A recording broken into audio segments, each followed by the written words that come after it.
And asymptotic efficiency to prove in the general multiple linear regression model is mathematically too demanding. So I sort of tried to explain it in the simple regression framework, and this was the result. And I thought it was quite self-explanatory, and I did not take it up. I sent it to you. Did you go through it? Is there any issue about this?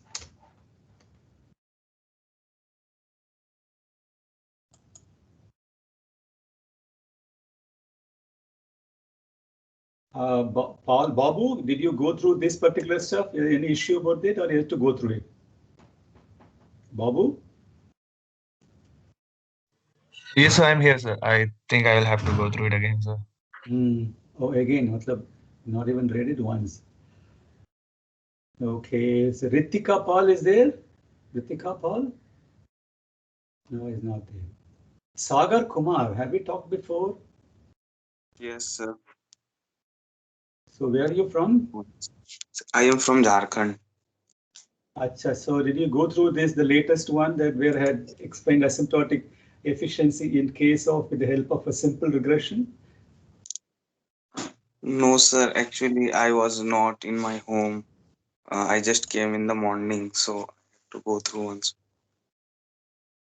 Okay, how about others? Dheeraj, Mona Lisa, nobody said to go through everybody. Hello, Mona Lisa, Dheeraj. Sir, I was going through the old slides actually yesterday. Econometrics from the beginning I was doing it, so I didn't yet come here. So I'm still preparing for the exam, next coming exam. Vishal Harry, could you go through that?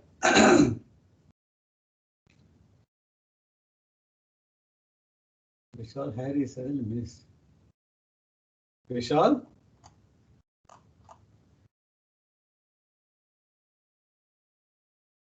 Debojit, have we talked before? Yes, sir. So could you go through this slide as asymptotic efficiency, or what should I do? Actually, I have not get yet through the slides. Okay. Okay, I suppose you can go through this and still you can get back to me in case of any problem. We'll take the next step. Hypothesis testing and model selection. So what do we mean by this portion? So the moment you have estimated the model, suppose you have a problem on hand, how to explain consumption. So you have all the right-hand side, you have all the independent variables. You have data on consumption. You have data on all the Hello, Anas Khan. I'm already there.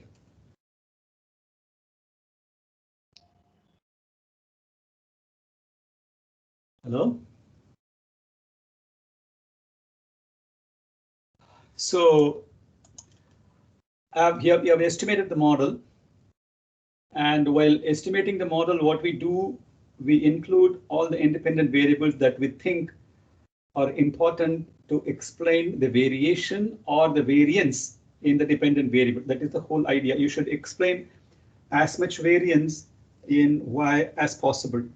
People say as much variation is actually as much variance in the dependent variable as possible. But sometimes you are sure about certain variables, sometimes you are not sure about certain variables. So what is the best thing to do? I mean, it's not the best thing to do. What's the practical thing to do? So whichever variable you have a doubt about it, include it in the regression. And then you don't drop it or just like that because it is insignificant or something. Go for a hypothesis testing. Because in many situations, it's possible that a single hypothesis, single coefficient may turn out to be insignificant, but the joints testing may not be. Okay, this is a very tricky problem in econometrics. We'll see, we'll discuss it later. So this is called hypothesis testing. What is this now? This hypothesis testing is, for example, I have estimated a multiple linear regression model. And there is a particular coefficient bk, which I think is not a an independent variable that should be included. So what is the statistical way of showing that? You do the hypothesis testing, you show that the coefficient is statistically insignificant. That means to say it is not statistically it is not statistically different from 0. So you have to show that the particular hypothesis coefficient can be set equal to 0 based on some hypothesis testing. Okay, so what is the simple hypothesis? That this is your null hypothesis. What is the null hypothesis you are positing? Null is bk equal to 0. Okay, the alternative could be bk not equal to 0, or it could be greater than 0 or less than 0. It could be anything. But normally, if it is a simple null, the alternative is always composite, is not equal to 0. That's always the case, unless you have reasons to have the other way around. This is called hypothesis testing.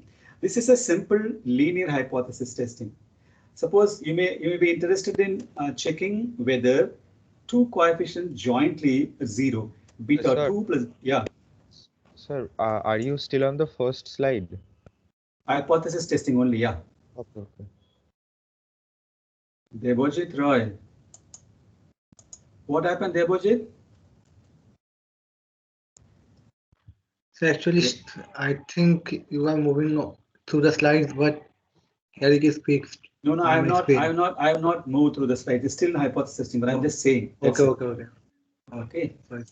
So this could be for example, b2 plus b3 equal to 0.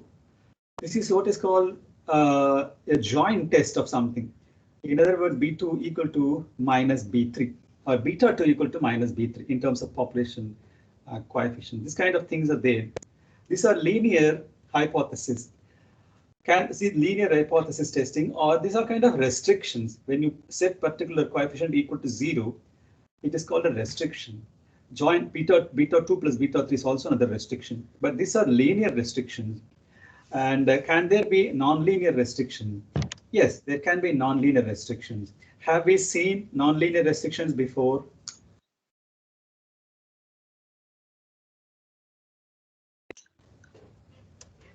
Have we discussed nonlinear restrictions before?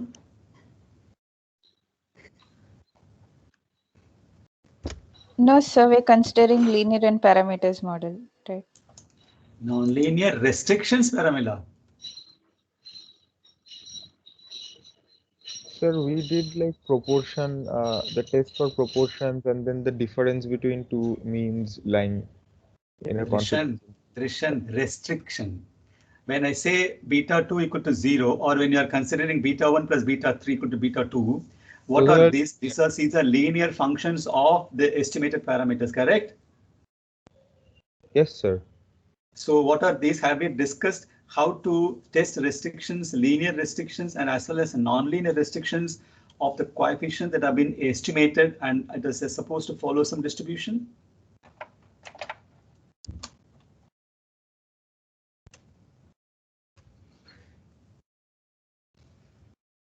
No? No, sir, I don't think so. We've done that.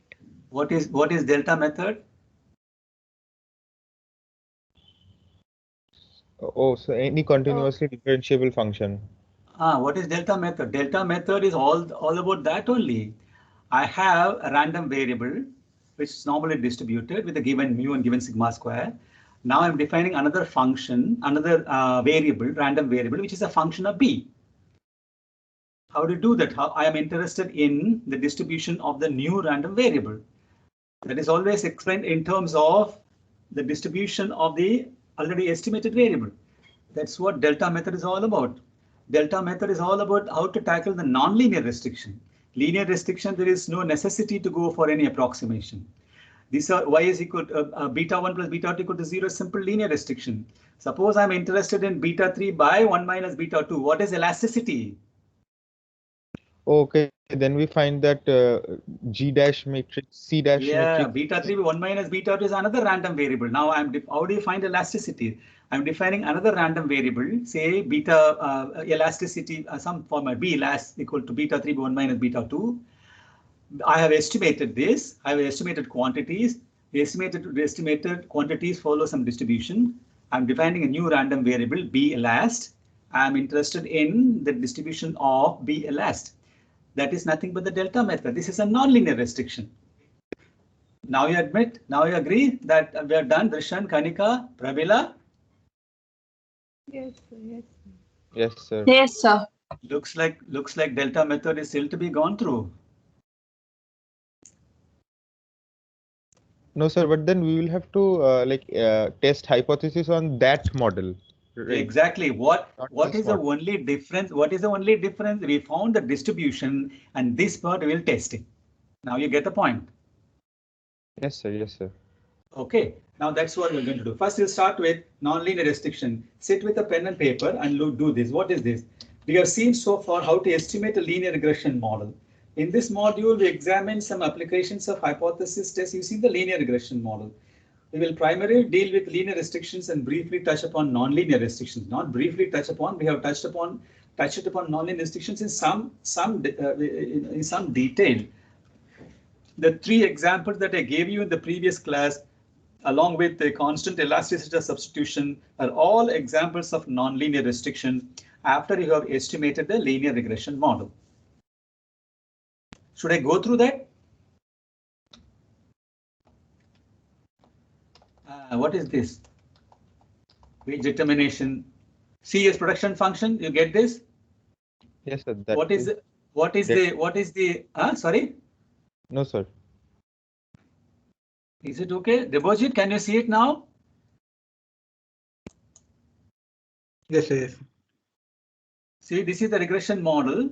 The transformations are, these are the new random variables. I am interested in the asymptotic covariance matrix for the theta parameters. That's it. We shall use the delta method. This is exactly what I'm saying. This is my regression model. I've estimated it. I've got beta 1, beta 2. I'm defined. Actually, we need gamma, nu, and rho. Gamma, delta, nu, and rho are this.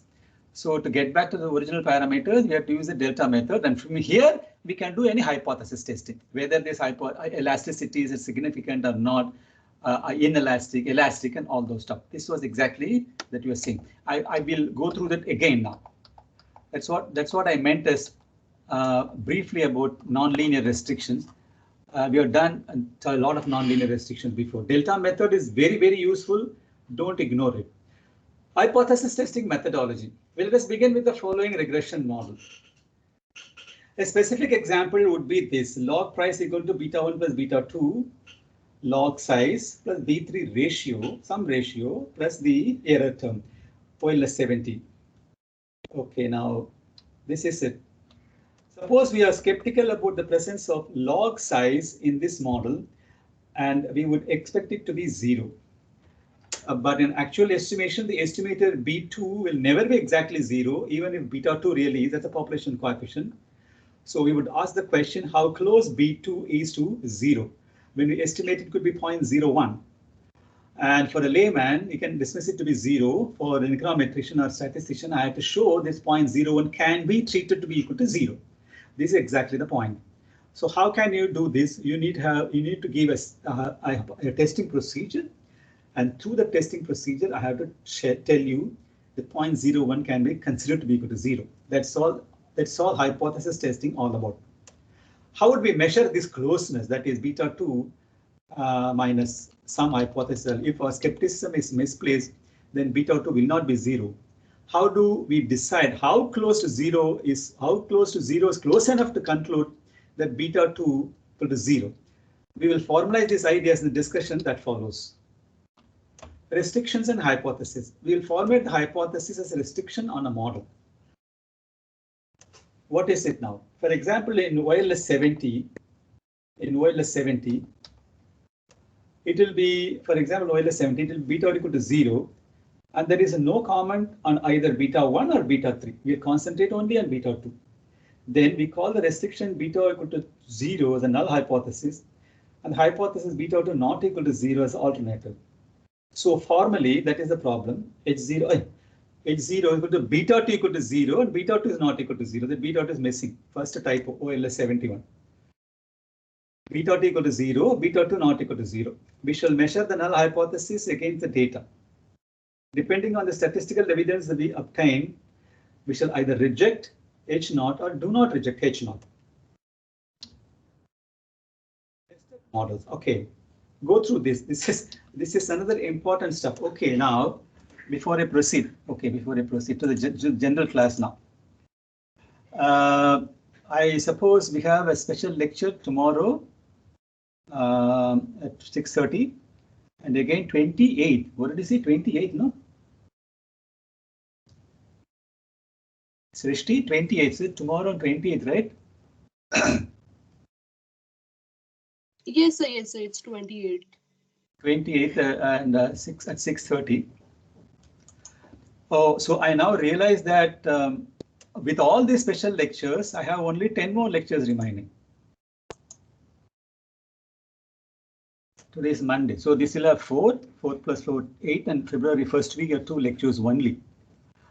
Now the question is follows. See, now that I read the nested models, I have to, it just struck me, I have to tell you this. I have a very detailed hypothesis testing of non-nested models. Okay, now I'll have to prune that. I will not discuss that. After hypothesis testing, hopefully should be done today. What I intend doing is, I have some examples, multiple linear regression and empirical exercise that I have done. So I intend sending you the result. You will get the result. I'll ask you the question on how to interpret so many things. Pretty straightforward and simple. The answers are there in the handout itself. Only thing you have to calculate certain things and tell me whether certain things are significant or not. Hello? Okay, certain things are significant or not. I'll also send you a set of statistical tables to help you in that process. So that probably should take about 45 minutes or so of the next class. And after that, I intend taking, so nested models are only, I'm just example how to test it. Non-nested hypotheses are completely different cup of tea altogether. I thought of doing that because that would be helpful to the PhD students, but now I don't have time. It will take about 1.5 lectures for me to explain that. A lot of new tests are there. So I'm going to prune, I'm not going to discuss non-nested hypothesis. Second thing, maximum likelihood estimation is what I'm going to take next. That's about 3 to 3.5 lectures to tell you what is Kramer-Rao lower bound and the estimation and all those stuff. So maximum likelihood estimation again, I thought of taking maximum likelihood estimation of heteroscedasticity model, autocorrelation model. All these things are very time consuming. So maximum likelihood estimation, I'll discuss only the classical linear regression model. Okay, so, and after that, I need to discuss generalized least squares, heteroscedasticity and all those stuff. That will take about 3.5 to 4 lectures. Dummy variable, 1.5 to 2 lectures. So with all this, even after pruning, I may have to extend it up to February 9th. Is it okay for you guys? Srishti, are you there?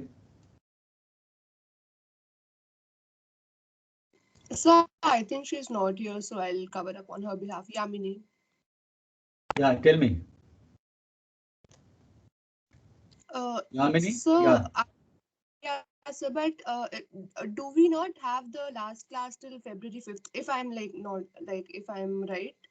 February 5th, the class ends. I'm just asking you, suppose I extend it to February 9th. 5th happens to be Wednesday. No, 5th happens to be what day? 5th of Friday. 5th is Friday. Yes. Oh, 5th is Friday. So what do you think? I should prune or ready for some more extra classes? So actually that depends when we have our end semester exams from like. In some you can decide the date. I cannot, I don't want to push it on you. In some you decide the date depending on the other exams and your convenience. You tell me the date within the exam week.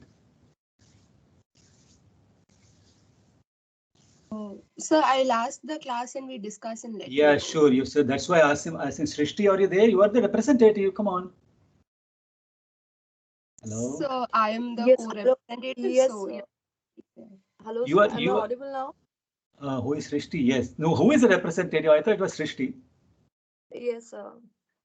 So you check with the class and tell me whether you're ready for more special lectures or I should prune the syllabus. All right, sir. Okay. Okay. Now the PhD students. Some of the PhD students. Who are the PhD students? Yashika, you are a PhD student. Yes, sir, yes. What do you think? Sir, it's fine, like we can take extra lecture to cover up the syllabus. Okay, how about the previous the retakers? Pramila, what do you think? It's going like the last year only? No, sir. For me, it's much better.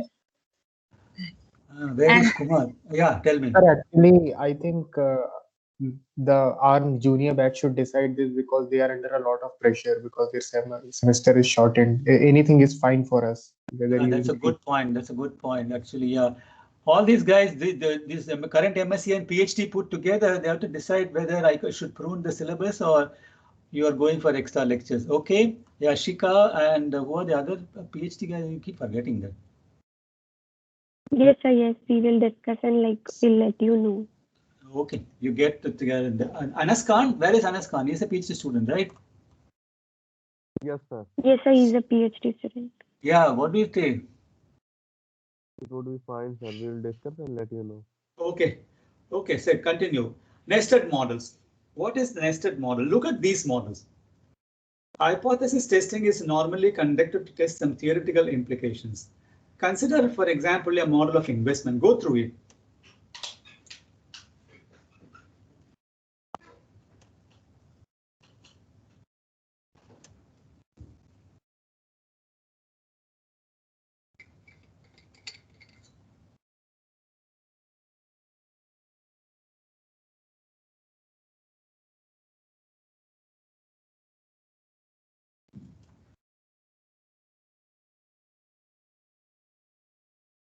Sir, how the last line came, sir, from OLS 72, how it came to OLS 73?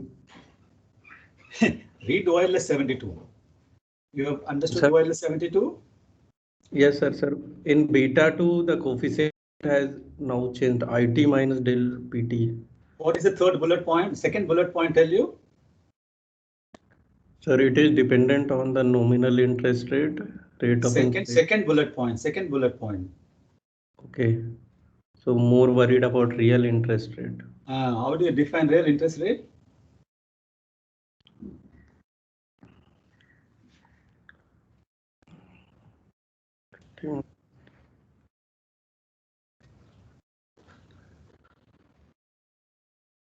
Okay, sir.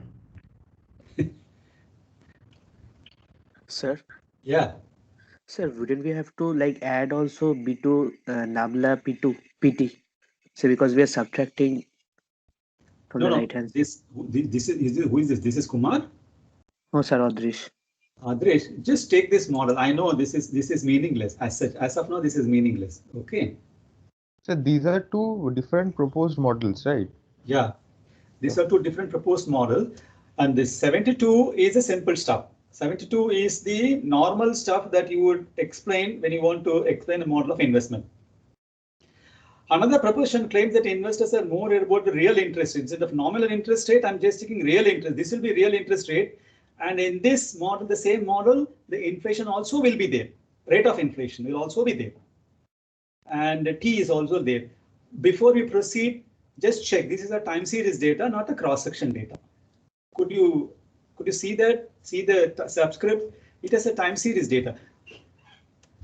Okay. Time series is data on a particular stuff over a period of time.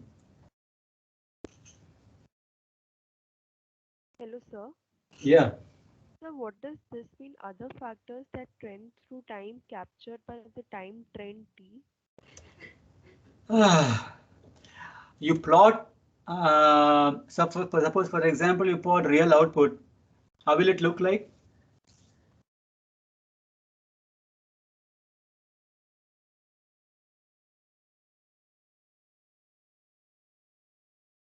real output with Any respect to GDP, time? for example. GDP, for example. Suppose you plot it, there'll always be a trend like that. Yes, sir. Okay. IT nominal interest rates also there could be a trend. There will be a trend. Yes, sir. But rate of inflation need not be. So what by what is T going to capture is the other factors apart from nominal interest rate of inflation, and log of real GDP. That could be explaining investment. That's what I mean. So it's basically inclusion of all other factors which are not already mentioned, the trend Correct. over time. Actually, the trend, what is the trend proxy for? In general macroeconometrics, trend is a proxy to capture technological progress, labor quality, capital advancement, and all those stuff. Other factors that are not captured by this particular model, but that could be there, but they are trending through time. Okay, so that is actually a proxy for other variables that should have been included in this model, but which I have not. Okay. So, Yeah. Tell me. So why is this model called nested models? I'm coming. Who is this? Paramila? No, sir, Mona Lisa. Yeah, you're just coming. Who is nested model? Sir? Yeah. Sir, in the OLS 73, sir, is it not violating multicollinearity? How? Sir, like, sir, the B2 terms are the IT minus Nabla PT and B3 Nabla PT. So, sir, at those Suppose two. Suppose you rewrite the model, what will happen? Okay, sir. So B2 plus B3, sir. Yeah. So that will become either. Okay, sir, got it. Okay. So that I have different variable. Okay, but your curiosity will just be satisfied. This makes no sense. The OLS 73 has no testable implications because it does not impose any restriction. Now consider OLS 4, Adrish.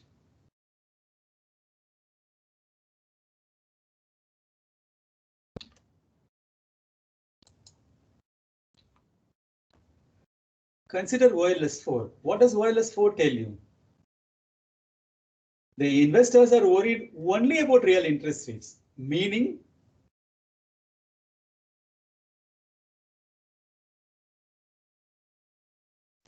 and the second bullet point, how does this impose the restriction beta 2 plus beta 3 equal to 0?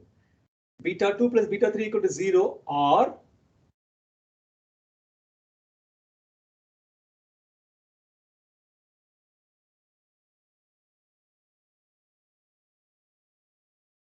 So why beta 2 plus beta 3 equal to 0? I mean, so B3 also sir not there. Beta 2 plus beta 3 equal to 0 or beta 3 equal to 0. Beta 2 plus beta 3 equal to 0 implies beta 3 is equal to minus beta 2. Am I right?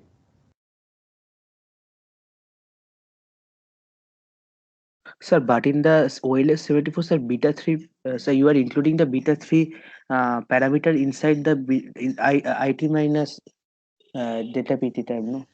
That is exactly, suppose, what does first bullet point tell you? The investors are worried only about real interest rates, not about rate of inflation.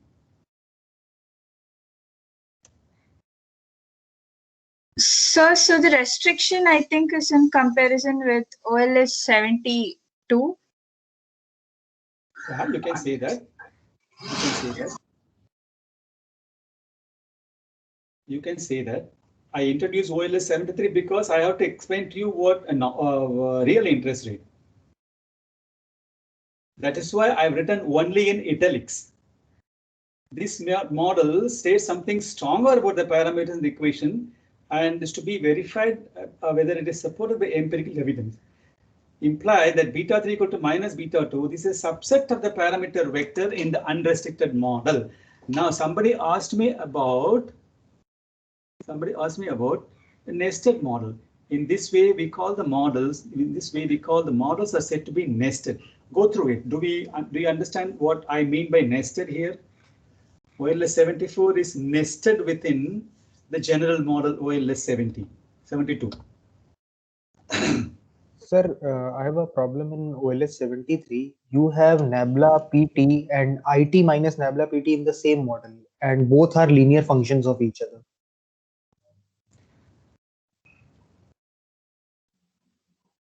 Beta 2, the variable of beta 2 and beta 3 are the linear functions of each other. Suppose I rewrite the model, what will happen?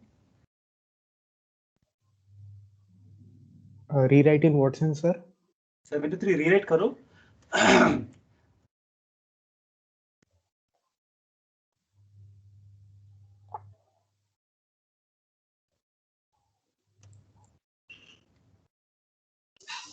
It's beta 3 minus beta 2 Nabla PT, right? Correct.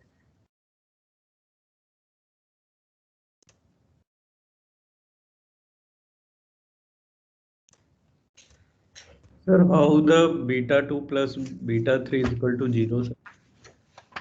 Oh boy.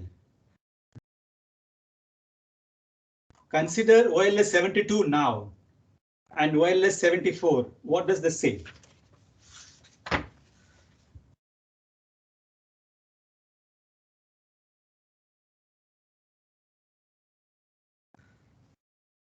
It says beta 3 is equal to 0. Beta 3 equal to 0? Beta 2 plus beta 3 equal to 0 means beta 3 equal to 0? I'm saying OLS 74 says beta 3 is equal to 0. That is why beta 3 The is not OLS there. 74 says beta 3 equal to minus beta 2. What are you saying? Consider OLS 72.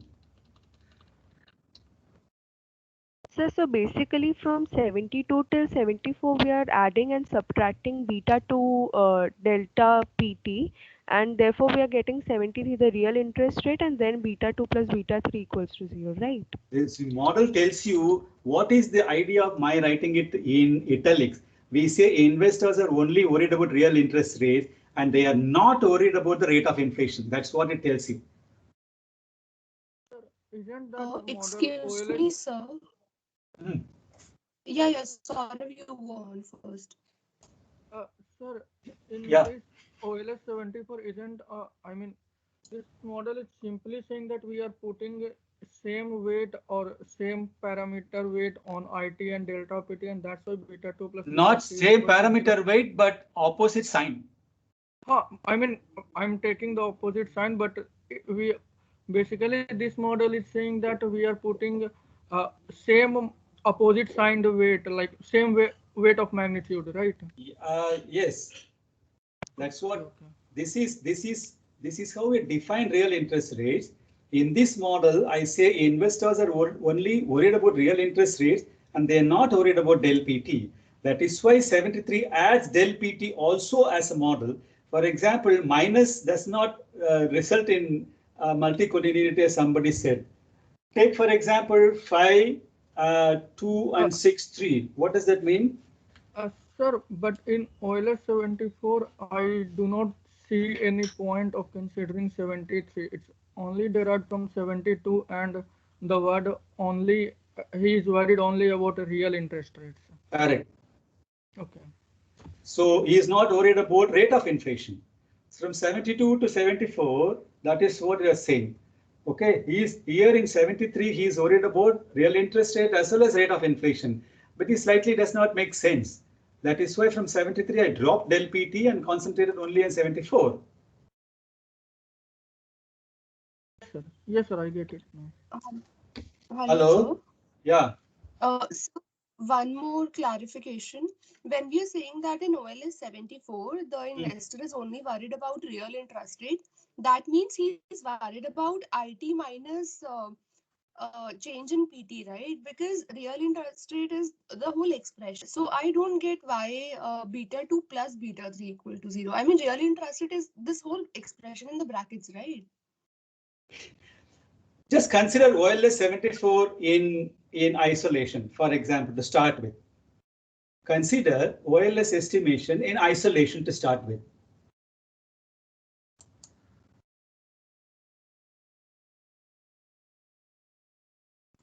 Sir, when we say that No, just answer does not- this question. Okay, Consider OLS estimation, OLS 74 in isolation.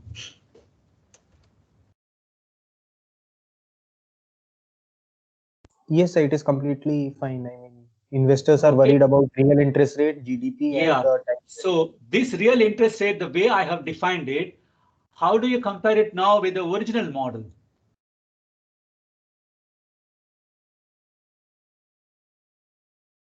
When you compare it with the original model, this is nothing but the original model with the restriction beta 2 plus beta 3 equal to 0.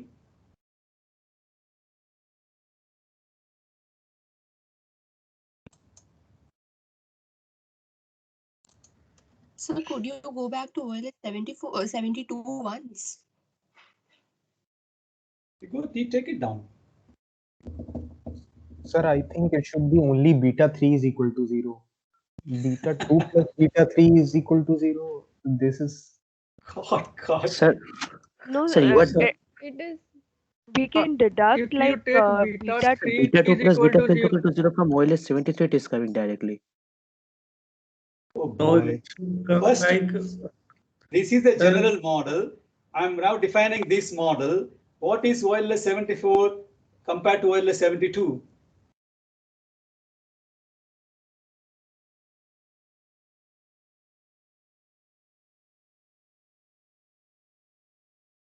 Beta 2 plus beta 3 equal to 0.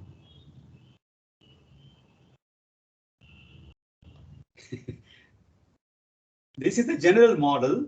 Now I claim that investors are only worried about real interest rates. The OLS model 72 becomes this. Am I right? So what is the connection between OLS 72 and OLS 74? It's a question that I'm asking you. What is the restriction that I've imposed?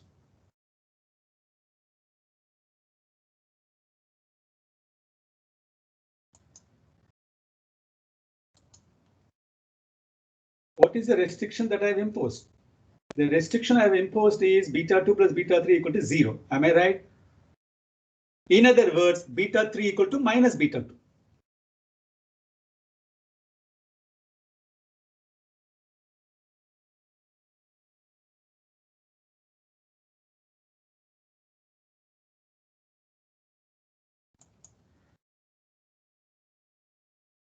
Yamini? So I'm still figuring out. I just wrote the both the equations and I'm comparing. You write OLS 72? Yes, sir. Sir, No, wait, hold on. You write OLS 72? Now I'm Yes, telling sir. you, the investors are only worried about real interest rate. That's why I gave OLS 73 in case you wonder what is real interest rate. Yes. Okay. Yes. Suppose you are saying that investors only worry about real interest rate. So they are not worried about the rate of inflation. Okay. So you rewrite the model this way. Now, what is OLS 74 compared to OLS 72?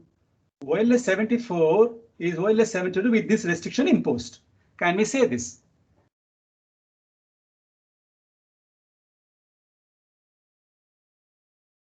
Yes, I got it. Yeah. Beta 2 plus beta 3 equal to 0. Yeah, Saurav, you were saying something. Actually, I was trying to answer Santanu's question, like when he is saying that beta 3 is equal to 0, but when you take beta 3 is equal to 0, then the investor will become worried about the nominal interest rate, and he is not considering not the real interest rate. Correct. He is worried about the real interest rate. Nominal interest rate is not. That is why I'm taking this restriction. Yeah, Hari Prakash. Yes, sir. You are about to say something? Sir, in OLS 74, if we expand it, it will be beta 1 plus beta 2 into IT minus del PT B2. So the coefficient, yes, sir. So coefficient of del PT will be minus B2, right? And in OLS 72, the coefficient of del PT is beta 3. Yeah, here beta 3 equal to minus beta 2. So beta 3, okay, got it, sir. Okay, sir, I understood it. Thank you, sir. Got it now, sir. Yeah, and don't worry about minus won't introduce multicollinearity. Somebody asked me this question.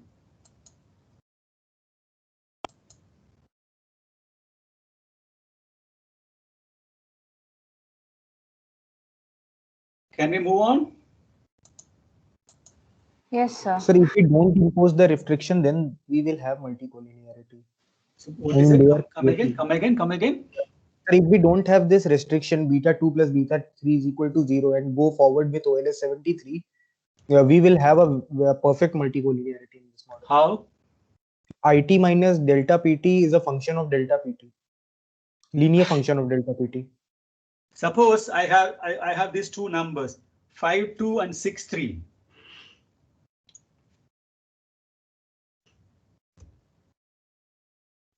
What is the second column? 5 minus 3 equal to 2, 6 minus 3 equal to 3. Yes, sir.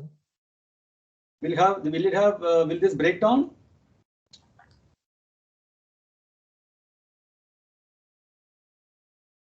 Both the columns are look independent.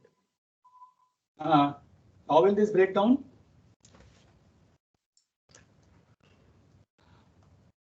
So there won't be any problem. Okay. Anyway, I'm not interested in OLS 73. I'm comparing OLS 72 and 74. I start with OLS 72, and we say investors are interested are only about real interest rates. And this model says that they are not worried about rate of inflation. So this gives me OLS 74. This model imposes a restriction beta 2 plus beta 3 equal to 0, implying beta 3 equal to minus beta 2. So you just put beta 3 equal to minus beta 2 here in OLS 72, we get OLS 74. We have to check whether this is supported by the data. These models state that this model says something stronger about the parameters in the equation and is to be verified if it is supported by the empirical evidence.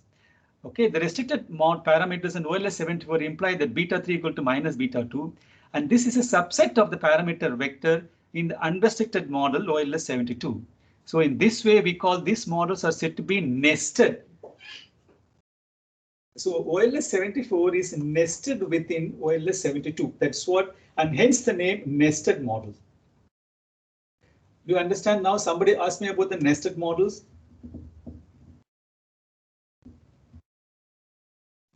Yes, sir. Okay, I'll give you a very simple example. Hello, sir. Am I audible? Yeah. Yeah, sir, and in nested models, the dependent variable has to be same, right? Like in both. Oh, yes. OLS 72 and OLS Yes. 72, right? Yes, I'm not changing the dependent variable at all. Sir, yes, sir. Sir, the other thing that Shantanu was trying to point out that in OLS 73, so it's a completely different independent variable IT minus delta PT because we have introduced delta PT from outside.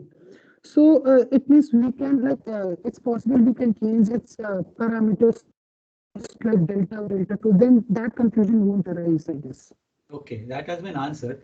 But let me tell you another simple example of a nested model. Y equal to beta 1 plus x1, beta 2 x1, beta 3 x2. Another model is y equal to beta 1 star, beta 2 star x1.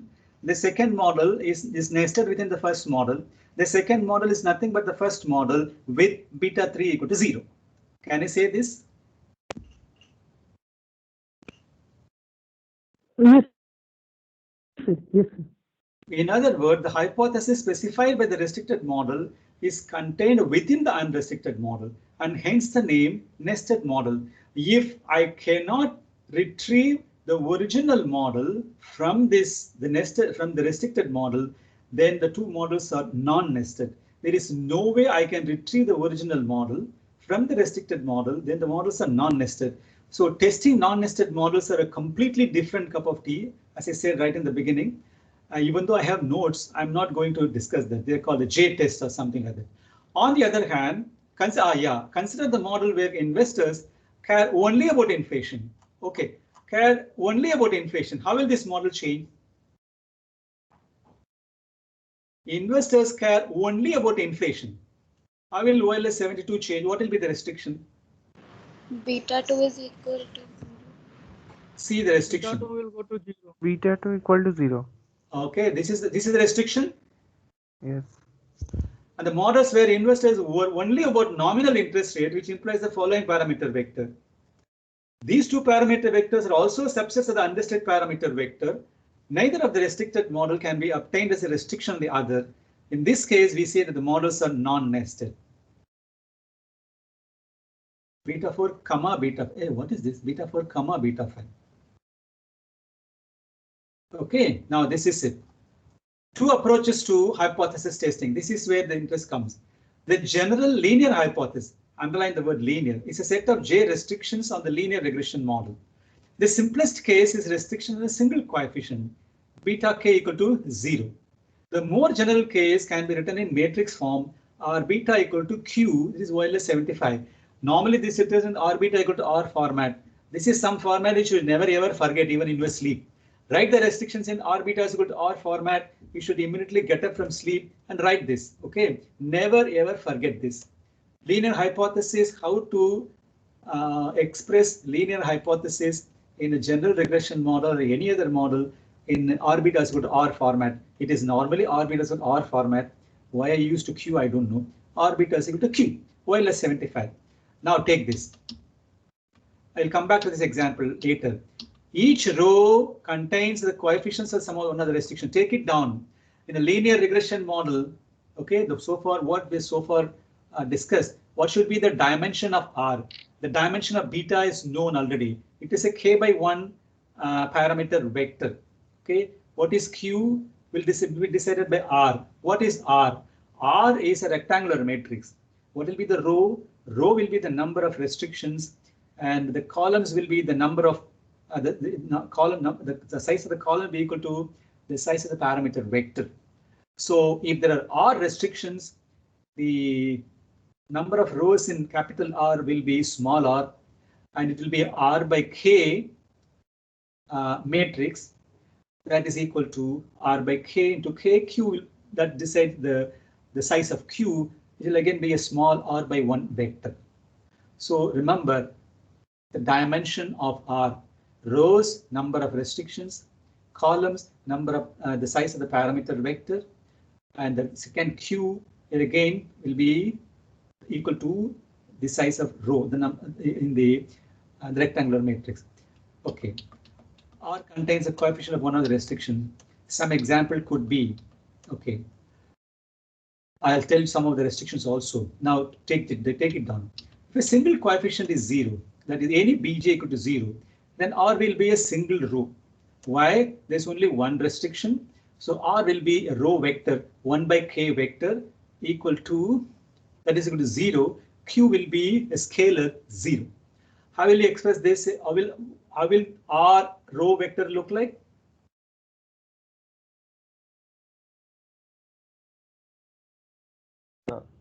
Beta 1, beta 2, dot, 0, and then again beta j. Yeah. You have to multiply it by b row and it's 0 on the right hand side. Careful. You're going to take the row vector and multiply it by beta. I should get 0 on the right hand side. So 1, 1, and then 0 for the. Wrong. You write 1, 1 multiplied by beta, you get 0 on the right hand side. 0, 0, 0, 1. 1 Yes. in the jth place and 0 is elsewhere. Can I say that? Yes. Others, do you get the Drishan? Do you get it now? Then Q equal to 0. Yeah, okay.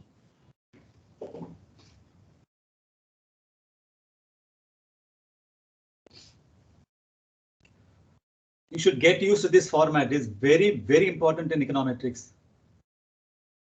Because even in packages, when you're going for restriction, acha, okay. By the way, let me ask this question.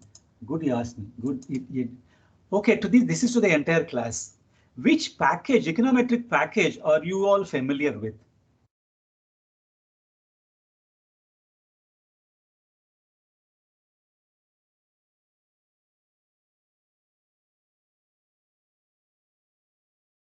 What is this? I was a. Sir, R has CAR car. Sanjana Mohan, you are familiar with our package? Yes, sir. For Adrish Stata? Yes, Stata. Have you heard of eViews? Yes, sir. Sir, So reviews that did a bit initial, but I am not so much sure. Kumar, you have views on your machine? no. I'm familiar with R and SAS. Have people heard of RATS, regression analysis of time series? Except IJJ students. I mean, the retakers, sorry.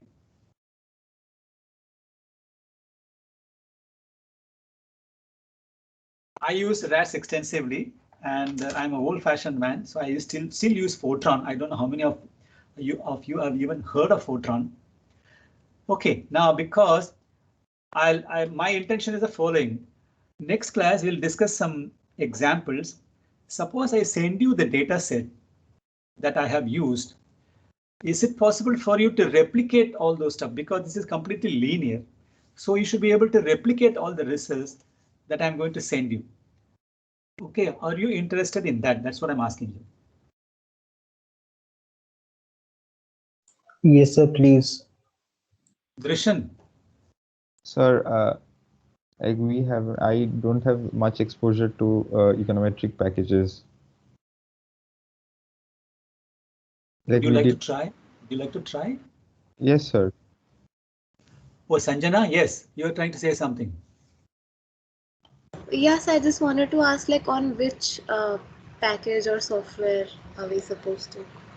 You can use anything that you are comfortable with. Okay. I'm not particular. Okay. Kanika, Yamini, are you too exposed to any statistical packages? Sir, I had done R like a little bit. I used Yamini, you also done in R? no, sir. I use Stata. Stata. Okay. So all these things I'll tell you. You need to know linear estimation, regression, hypothesis testing, and nonlinear estimation delta method, or as definite delta method, and Stata is definitely as delta method. And later on, when you come to estimation, GLS and this thing only. So the best point is you don't need to go for any nonlinear estimation, because maximum likelihood estimation, apart from classical linear regression model, is nonlinear estimation. So you don't have to do that. We'll stick to wireless only. So the data that I may send you, you can reproduce the results in any of these packages, using any of these packages, because all are linear. So no matter what, you should get the same result except for some rounding off. Okay, so that's it. Now I would just wanted to learn which package you are all comfortable with. You've done all this thing. Stata is very good. eViews would have been ideal. Okay, now consider this. Next, suppose you want to check this. Two of the coefficients are equal. Bk equal to beta k equal to beta j. How will you do this? What will be your R? First, decide the dimension of R and then proceed.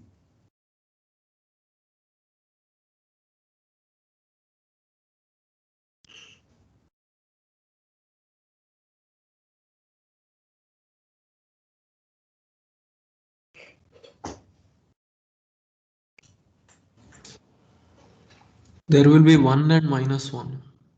Exactly. Two of the coefficients are equal, meaning beta k minus beta j equal to 0. So this is how it will look like. Is it okay?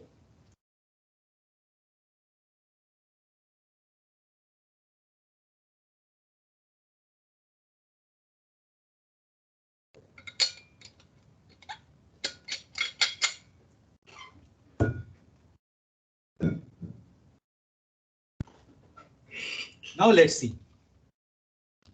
How will you do this?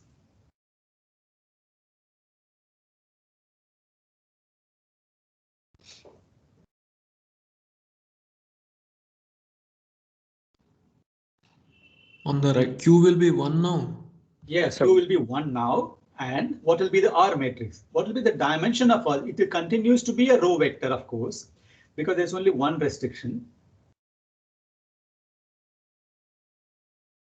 Sir, 1 minus of at the positions.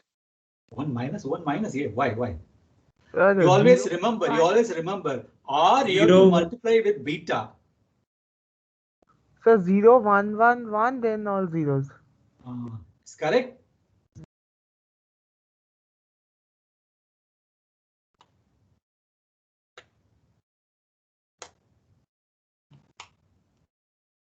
Let's make it slightly difficult now.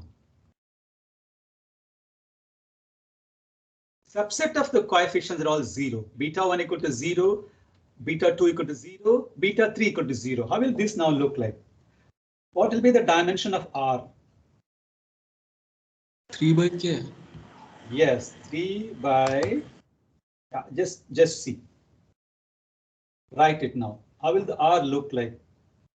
How will the restrictions look like? How are you going to convert this restriction? Sir, 1 0 0 0 1 0 and 0 0 1.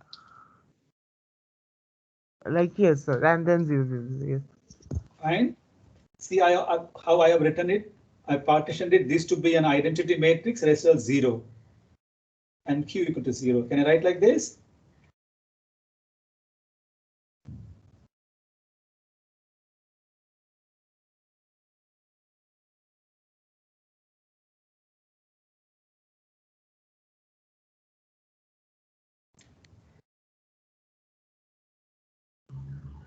Yes, sir.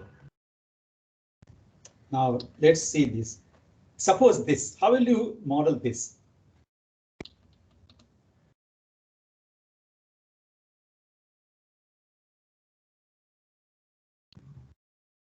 So this will be 2 cross K, and the three restrictions. Oh, 3. So 3 cross. And 0 1 1, then 0 0 0, then 1 is 0, 1, another 0 0 0. What will be the Q matrix now? What will be the Q vector now? 1 0 0. It will be like this. Yes.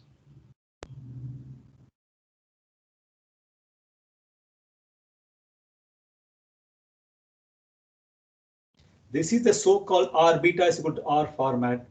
R consists of most of the times like this only, zeros and ones, consists of known elements, and Q also consists of known elements.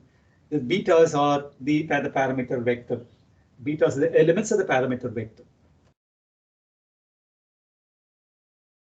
So you should be able to write any restriction in this form. This is what is called sometimes explicit way of saying. There's something called implicit way of saying.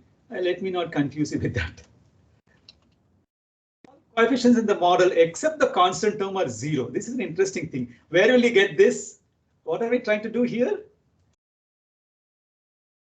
No intercept. Sorry, y equal to constant, like the. So what is the implication of this check? Independent of all the variables. Y is independent of all the.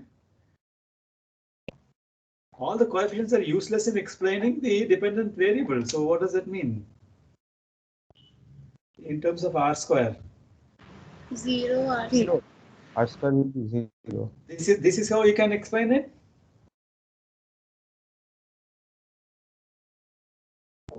Yes. I is an ik minus 1 is an identity matrix of size k minus 1. So these are the ways of interpreting or transporting or changing the restriction, linear restriction in this form. Question is how do we test for this restriction? The matrix has k columns to be conformable with the beta and has j rows where j is the total number of restriction and R has full row rank. So j must be less than or equal to k. What does this imply? R has full row rank that is equal to j. It must be less than or equal to k. What does this imply? We cannot have more restrictions than the variables. No, that is okay, but full row rank. No multicollinearity. Exactly. No. Okay, put it this way. No restrictions can be written as a linear combination of other restrictions. Can we say that? Yes. All restrictions are independent. That is the idea of full row rank. So the rows of R must be linearly independent. With j restrictions imposed, there are k minus j free parameters remaining. Means no linear restriction can be written as a combination of other restrictions. Why then have that restriction? The number of restrictions will come down by that number. The rows of R must be linearly independent. With J restrictions imposed, there are K minus J free parameters remaining. This is, of course, suppose we extend the above analysis to nonlinear restriction. For example, the hypothesis may take the form Bj by Bk is equal to beta 1 by Bm. Oh my goodness! I think I have an example like this. I'll send you as a practice question. The general nonlinear hypothesis involves a set of J possibly nonlinear restrictions.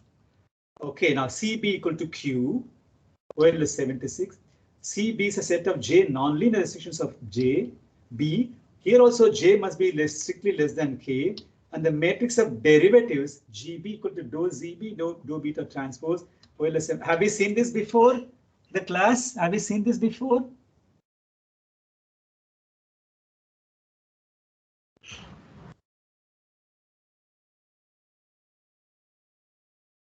Have we seen this before? Last class, delta method.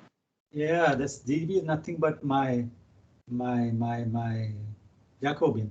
Have full row rank implying that the restrictions are functionally independent. The hypothesis implied by the restrictions is written B minus Q equal to 0 or B minus Q is not equal to 0. This can be true even for the general stuff.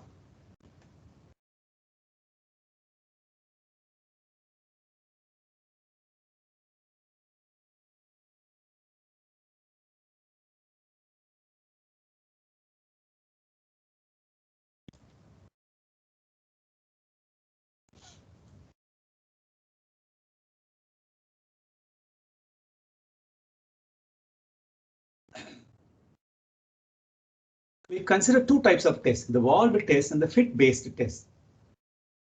Wald test is based on what is called, the hypothesis says that RB minus Q equals 0. So the Wald test is based on what is called Wald distance or Wald criterion. Okay, what is that? Since B is an unbiased and consistent estimator of beta, if the hypothesis is correct, then the difference RB minus Q, which could be due to sampling variability, should be close to 0. This is our aim. How close is the difference to 0? We have to measure that. So we need a criterion to measure that, to gauge that. What is the criterion? That criterion is called the Wald distance criterion. So the Wald test is based on that Wald distance criterion. For example, for a single coefficient, if the hypothesis Bk equal to 0 is correct, then the estimated Bk should be close to 0. The Wald test measures how close is the difference RB minus Q to 0. Fit-based test. What does a fit-based test do? We obtain the best possible fit by using these squares without imposing the restrictions. Then we will show that the sum of squares will not decrease when we impose the restrictions, but it on the other hand will increase. We have seen this. Okay, addition of omitted variables. What is that? Omission of relevant explanatory variables and inclusion of irrelevant variables. What will happen? Inclusion of irrelevant variables should not pose much of a problem. That if you omit any relevant variable, it will result in a bias. We have seen that before. This is very close. We are going to use the same argument here. So please recall that argument. The fit-based test is based on that. This is the test that many of you are aware of, and we are going to go there. We are going to derive that. Fit-based, we obtain the best possible fit by using the least squares without imposing restrictions. We'll show here that the sum of squares will not decrease when we impose a restriction, but it will increase. Suppose we impose a restriction beta k equals 0, we should expect r squared to fall. In this method, we use an empirical device to test how much does r squared fall because of the restrictions. While developing the relevant test statistic to the restriction, we'll assume the disturbances are normally distributed. Okay, this is very important. Now we'll see Wald test based on distance measure.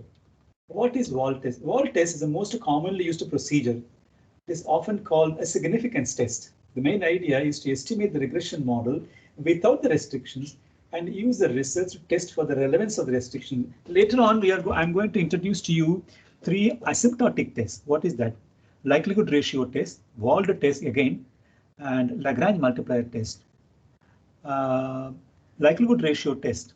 Here we estimate both the restricted model and the unrestricted model, take the difference in the likelihood and test whether restrictions are valid. Wald test, we are going to estimate only the unrestricted model and test whether the restrictions are valid. The Lagrange multiplier test, we are going to estimate the restricted model and see whether the restrictions are valid. Okay, these are called asymptotic tests. I'm coming back. Now concentrate Wald test of linear hypothesis. What is that? In the Wald test, you estimate only the regression model without the restrictions. Underline the word without the restrictions, and use the results to test for the relevance of the restrictions. It's an interesting thing. Testing a hypothesis about a single coefficient. That's the simplest case. Consider the model in OLS 70. The null hypothesis beta equal to beta 0, where beta 0 is some hypothesized value. What is the normal hypothesized value that you take? The normal hypothesized value that you always take, that beta 2 equal to 0. That is beta 2 0 is equal to 0. Or sometimes we take beta 2 is equal to 1, beta is equal to 0.5. It could be anything. So beta 2 0 is some hypothesized value. How does the Wald distance work? The Wald distance of a coefficient estimate from a hypothesized value is the linear distance measured in standard deviation units. Okay, that is why. So for the present case, the distance of bk from the estimated value from bk0 hypothesized value is written this way, where s power kk is the kth diagonal element of x transpose x inverse. We have seen this before.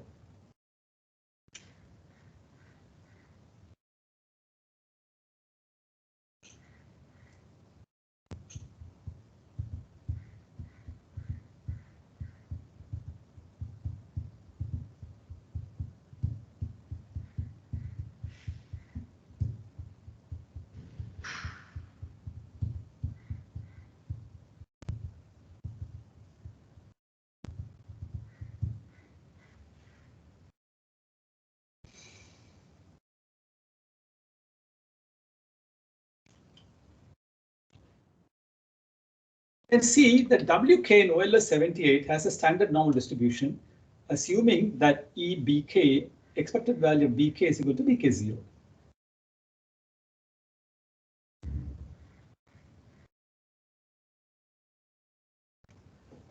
We all know that from statistics. Okay, what happens even if BK is not equal to, expected value of BK is not equal to BK0? Okay, nothing is lost. WK has still standard normal distribution. The mean won't be 0. You can still use it so long as you remember the mean is not equal to 0.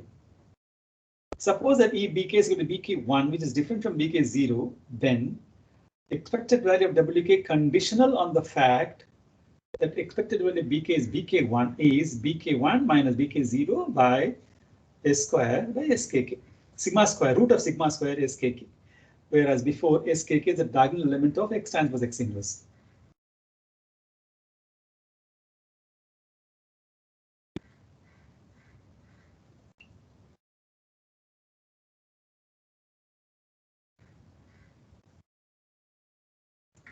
So, like, what is OLS 79 and 78? So, 79 especially, can you give an example where we actually do this kind of calculation? 79. Example for 79? Yes, sir. Yes, sir. I don't have. Right now I don't have. I can tell you, give you maybe next class or something.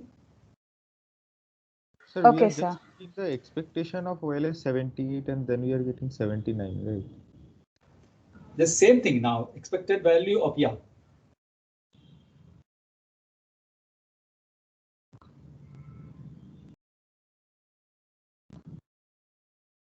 This is conditional expectation, OLS 79. Sir, can you go back to the previous slide? I mean, just the slide above.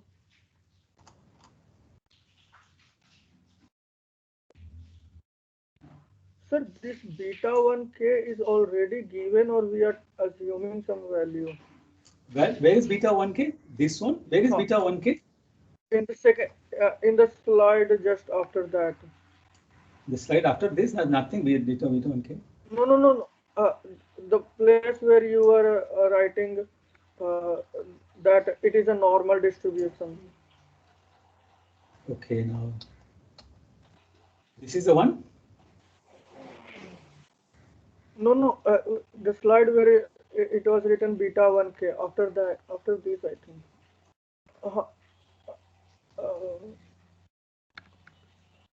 So you are going down. This is the one. No. After this, I think. After this is nothing. Where did that slide go then?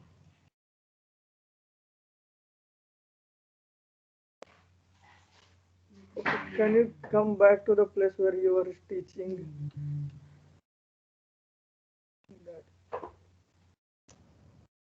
Next slide, please. Next slide, please.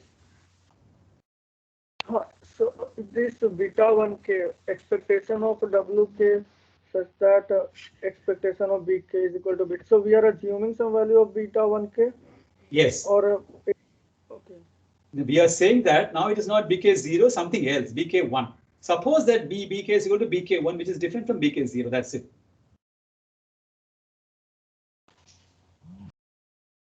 BK0 is some hypothesized value by you. You have to give this value. Okay, sir. Okay. That is why right in the beginning I said, what will be that value? Go back to this example. Go back to this example. Go back to this example. Suppose I say IT is irrelevant. What will be the restriction? IT, then the beta 2. IT is relevant, but delta PT is relevant. IT right? is irrelevant. IT is irrelevant. What will the restriction? Beta 2 is equal to 0. What is the hypothesized value now? Beta 2 is equal to 0. Hypothesis value 0. Yes, that is. That is what I'm writing here. That is what I'm writing here. Okay, hypothesis value is 0. Okay, sir. I have generalized it because it is not, you don't assume 0 always. Sometimes you may be interested in saying beta 2 equal to 1. Am I right? Yes, sir. Beta 2 is equal to 0.5, whatever it is. So just make to generalize it. I'm just coming to that example now. So this is it now. So OLS 78 is a standard normal distribution, assuming that you can still that. Acha, Paramila, I don't have an example for 79, but I'll send you later. Okay, right now I in this slide I don't have. Okay. Yes, sir. And also we don't know beta K1, right? Because it's the No, we don't have beta K1. Beta K1, you are assuming that instead of BK0, you are assuming that beta K1. Yes. Okay, sir. So we still cannot use a test statistic in 78 because sigma square is unknown. We can estimate it by S square, then we can compute WK, use the sample stick width now 78.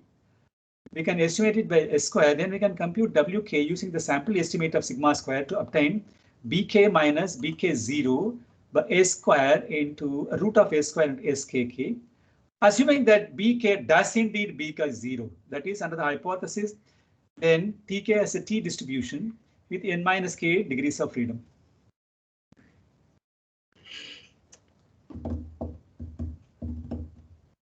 What do you mean by this? In one word, you tell me, assuming that BK does indeed BK 0, what do I mean by this? That is under the answer is there. That is under the null hypothesis. That is under the null hypothesis that BK is equal to BK 0, then TK has a T distribution with n minus k degrees of freedom. In other words, OLS 80 under the null hypothesis that BK is equal to BK 0 has a T distribution with n minus k degrees of freedom. Based on OLS 80, we can say that this comes from our confidence interval discussion. TK is between these two limits.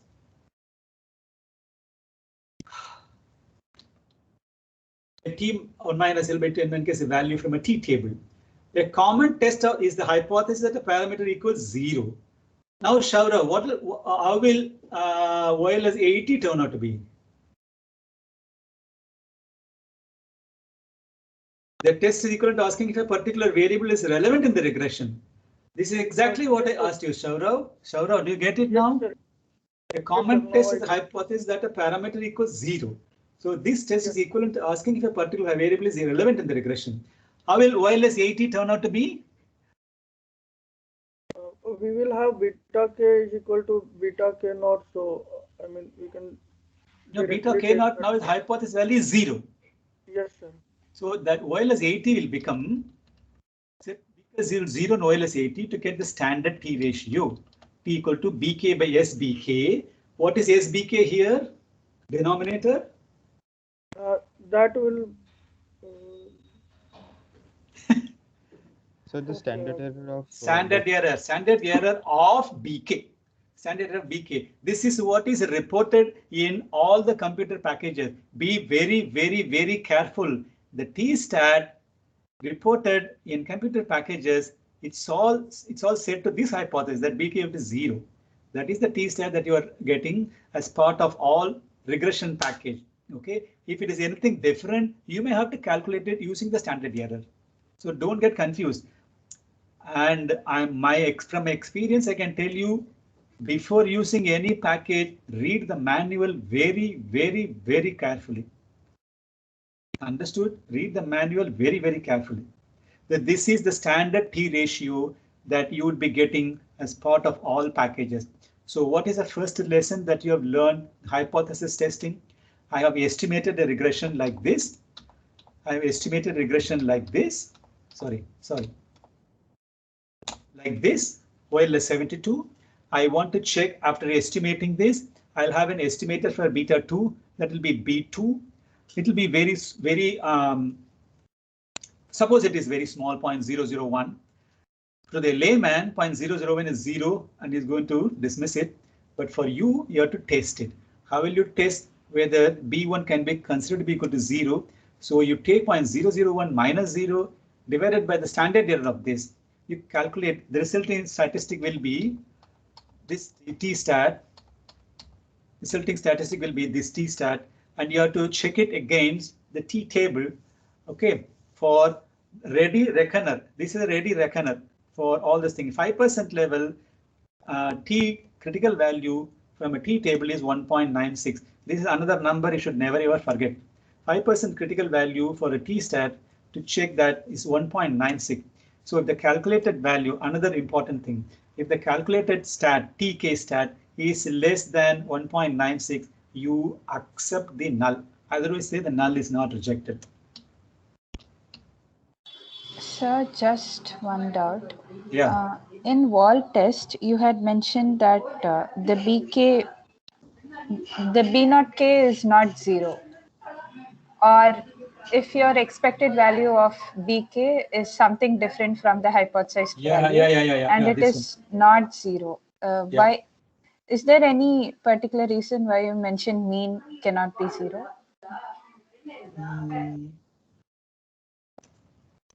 This could be two different estimators when I say, suppose I say, because the expectation of BK is different, expectation of this BK is different. We are considering two different estimators, basically.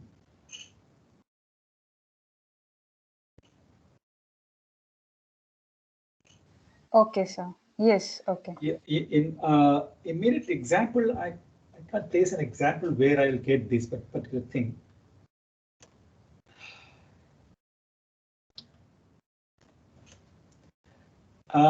Two unbiased estimators, can we say? Comparing two unbiased estimators?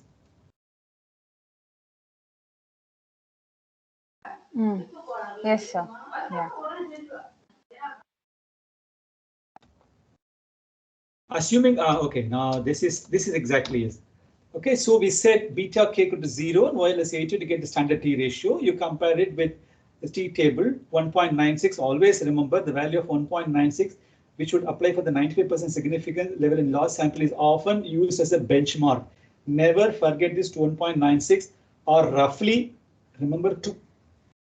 Roughly remember 2 in your mind. That's it. Even if in an examination, I by mistake, I'm not given you the significance level, you can assume 98% significant and you can interpret accordingly. This is how this is the first simple example of how to conduct a hypothesis testing after estimating a simple regression model. The example here, example is yet to come. F statistic and the least squares discrepancy. That is based on this. Okay, now what is this? We next consider a set of J linear restrictions stated as the null hypothesis. R beta minus Q equal to 0 against the alternative hypothesis R beta minus Q is not equal to 0. We are interested in the discrepancy RB minus Q equal to M, given that the least squares estimated is B. We have to ascertain if the discrepancy M is statistically significant or it is because of some sampling variability. If it is because sampling variability, you can ignore it. If it is statistically significant, you have to be very careful. Then the null hypothesis has to be a null hypothesis not consistent with the data. Okay, we have already checked with Wald statistic. Wald statistics, statistic based on Wald distance or Wald criterion simply leads to the t-stat. That's what you're saying. Okay, another way of test fit F statistic and the least squares discrepancy. How do you test the null hypothesis based on the fit, basically? We have to ascertain the discrepancy M statistic. We can develop a test statistic the following way. Another null hypothesis RB minus Q equal to 0, and M has a mean vector. EMX is equal to, so RB minus Q equal to 0, and the covariance matrix is given by this.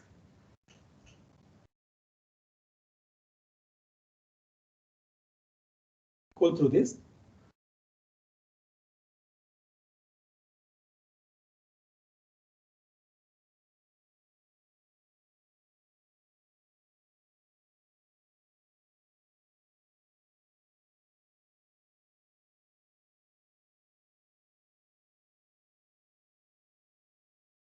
Sir, what is the M here?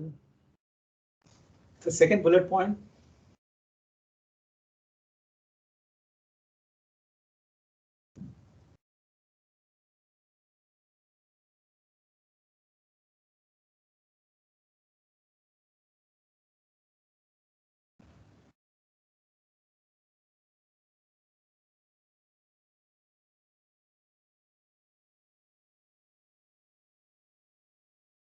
Okay.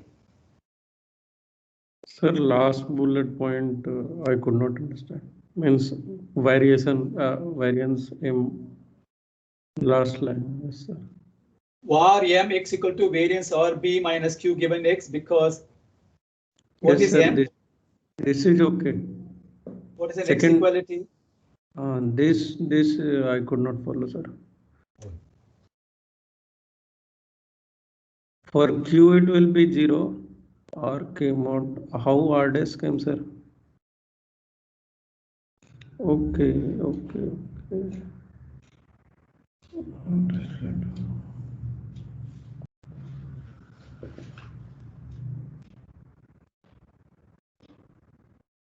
Take this quantity alone, take the variance.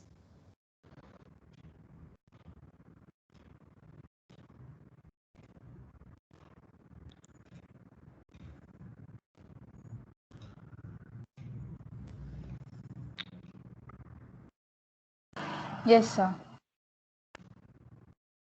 I thought you guys must be very good. How can we base our test of H0 on the Wald criterion? This test was very simple. Significance of one particular coefficient, hypothesized value was 0. You simply use the t ratio. How can we generalize this test? R beta minus Q equal to 0 against alternative hypothesis RB minus Q equal to 0. What is that? Conditioned on X. Now W is defined as follows.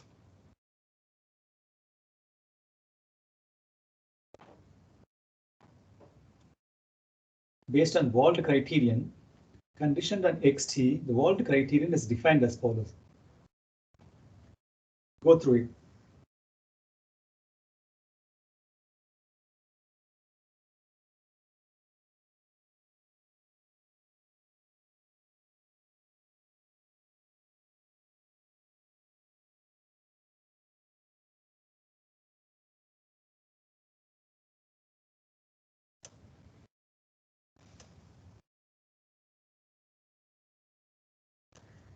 This can be shown to be equal to chi square j.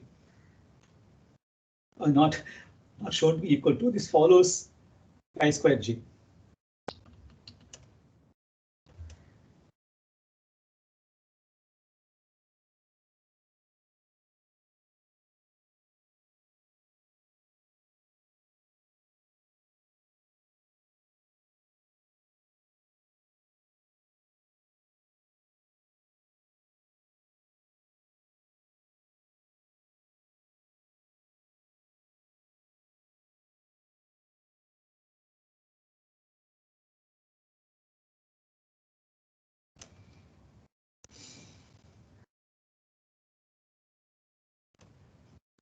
Who was the one asking about this? Harish? Hari Prakash? Yes, sir. You were asking about this particular quantity. Did you get it? Sir, little bit I got it. No. What is the second equality? Second equality is nothing but conditional variance, right? Second I got, sir. How do you find conditional variance of any random quantity? What is the definition? Write the definition. Expected value of that random quantity minus the conditional mean square will give you for a random quantity. That's for a single random quantity. Now this is R beta minus Q will not be a single, it will be a vector. What will be the mean, conditional mean of R beta minus Q? R beta minus Q is equal to M. So what is the conditional mean of M?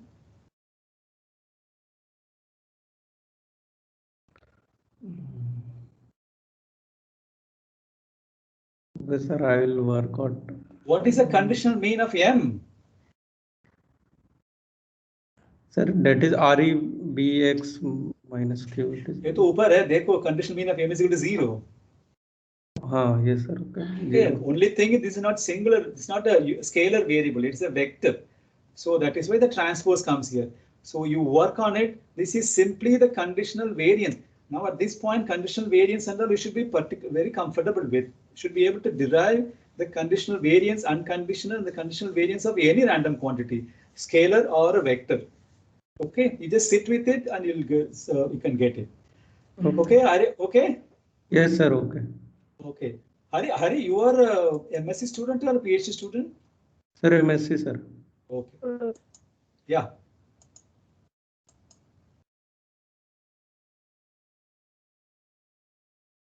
Sigma square no. Hello? Yes, sir. Okay, can you continue? I'm asking if sigma square no wall. Sir, am I audible? Yeah, tell me. Hello? Yeah, tell me. Sir, am I audible? Yeah, you Sir, are. I'm Tell me. asking if sigma square no. Sir, I am asking is sigma square no W parameter, W statistics that we are trying to estimate. Now you are not all clear. You go through OLS 81. Isn't it very clear?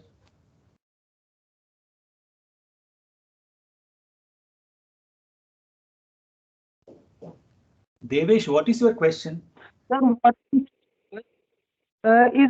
sigma square known in W? No, it is not known. It is not known. It is not known. Sigma square is a population quantity. It's not known. So, Yes, sir. sir, how will we conduct? Like, how will we find the W? Oh boy, what did we do here? What did we do here? There we estimate. Sir, there we are. Yeah. What did we do here? Sir, we find the sample variance and then. Yeah, we'll do the same thing here also. Wait. Okay. Now, right now it is not known. It's not useful because the presence of unknown sigma square. Your answer to your question is right there in the next bullet point. Now, are you satisfied? Oh yes, sir. Yes. So by using a square instead of sigma square and dividing the result by j, we obtain a usable F statistic with j and n minus k degrees of freedom. This F statistic in literature is called the Wald F statistic. Wald F statistic. How do you get this? This is again algebra. This is again algebra. You see this. By using and dividing the result by j, we obtain a usable f statistic with j and n minus k degrees of freedom. Look at this. Look at this algebra. Sheer algebra. You see whether you can get it. There is nothing. The sheer algebra. From the walled chi-square, you come to walled f stat by sheer algebra.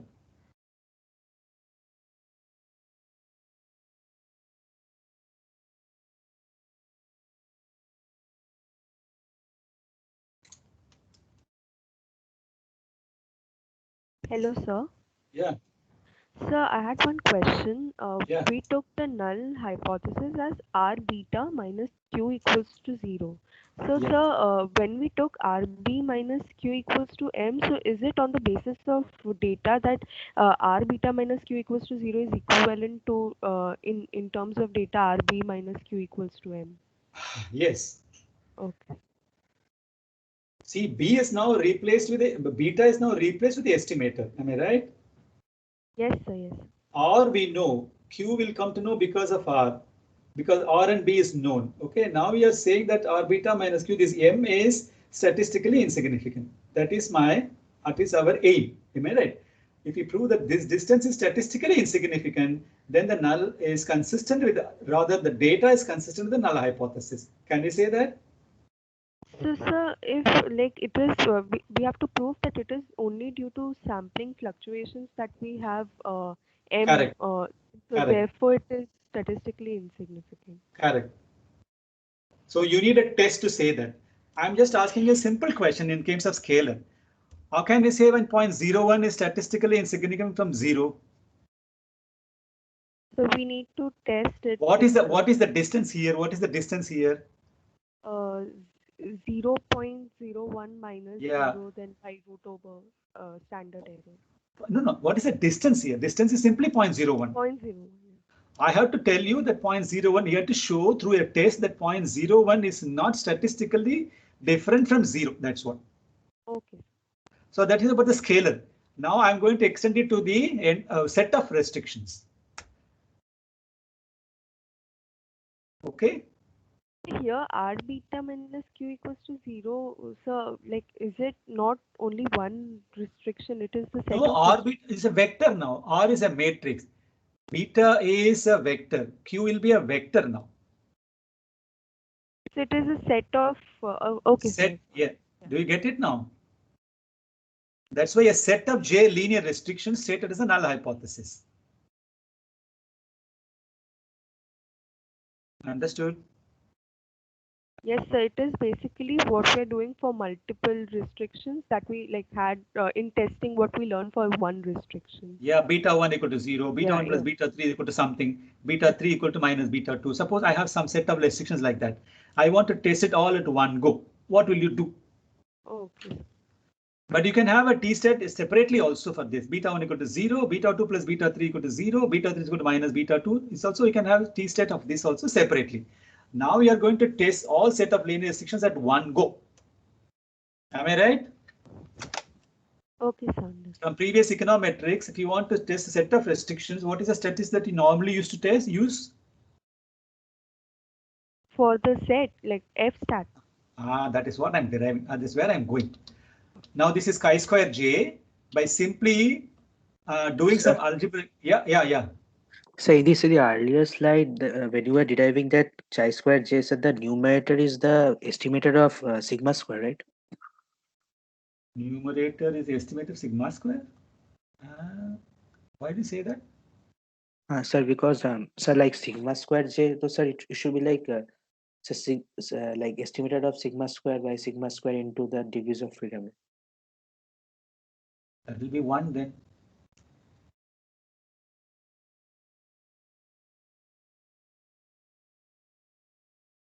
So far, my sigma square is only x transpose x inverse. Sigma square is replaced by s square. I don't know. Just wait. This is Kumar. No, sir, Adarsh. Adarsh, just wait. Do you understand this algebraic manipulation?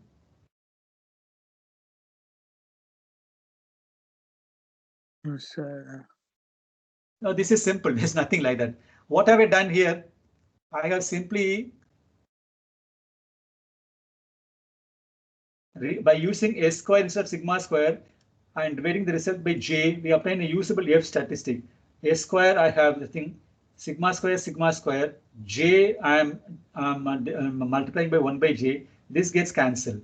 So just by doing this algebra, I have come from chi-square J to F stat. This is called Wald F stat to test a set of J linear restrictions in your regression model. Let us show that this statistic follows a F distribution. Oh boy. This is 11.7. Hello, class. We are not going at all now. You are very, very slow. What to do?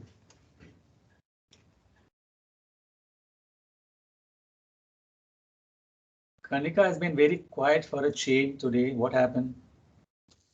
No, sir, I'm reading the slides. You are perfectly okay with this? You have done this before, all this before? No, sir, Sir, I have to revise all this, sir. Or Drishan, have you done this before in your stat or applied econometrics? No, not this. Not this. Okay, Krishna Kumar, have we talked before?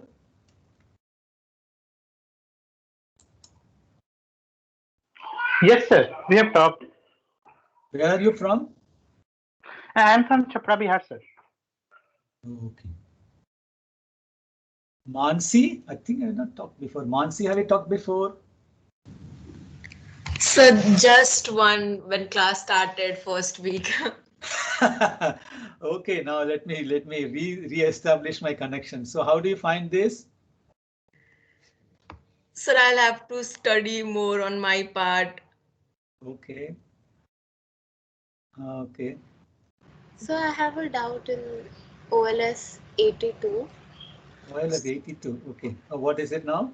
So Oh, this is algebra. Yeah. Yes, sir. So here we are comparing the variances of the restricted model versus the unrestricted. I mean, like in terms of explained sum of squares, what can we say about this? I'm coming there. Just hold on. Okay. I'm coming there only. Okay. I'm coming here. This is where I'm coming. See, for example, this is where I'm coming. Sure. This is where I'm coming. Okay. I'm coming to that quite some distance below. Okay. Later on. Okay. Now, Shaura, what is it now? Sir, in which book we can find these things and problems? What is it?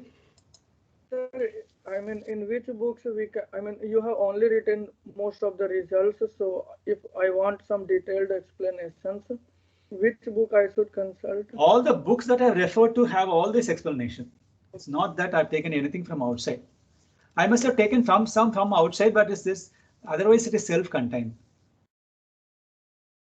Okay, Sir, which book should we, sir, what problems have to be, like which book should we follow for solving problems for econometrics? Exercises are always there in the back of the book, correct? Sir, all books, sir. Anything, this is something I don't understand. The problems are going to differ from book to book. Okay, so it's up to you, the rigor at which you want to follow. Second thing, always people ask me, sir, you have recommended 13 books. How can we go through 13 books? Come on, conditional probability will be the same no matter which book you follow. So you catch hold of any one book that suits suits you. Okay, you just read this. As for exercises, it is good to solve as many exercises as possible from different books. Different books have different exercises. OLS estimator is not going to be different from book A to book B, but the exercises may be different. Okay, sir. Okay. Okay. So I'm still writing practical questions. I'll send it. Oh my God! I mean, today is Monday. We are meeting again. So what should I do? Should I send this also and follow that distribution? Or you want me to discuss this in the class?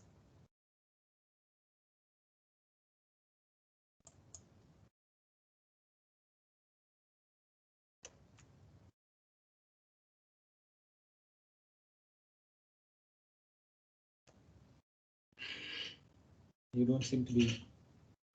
So we can discuss this in class. Yes, sir. Please discuss in class. Okay. Okay, now it is 11:10. You have another class to go. What to do here? I mean, it is going very slow. Okay, next tomorrow we are meeting at 6:30. Can we sit for 2.5 hours tomorrow?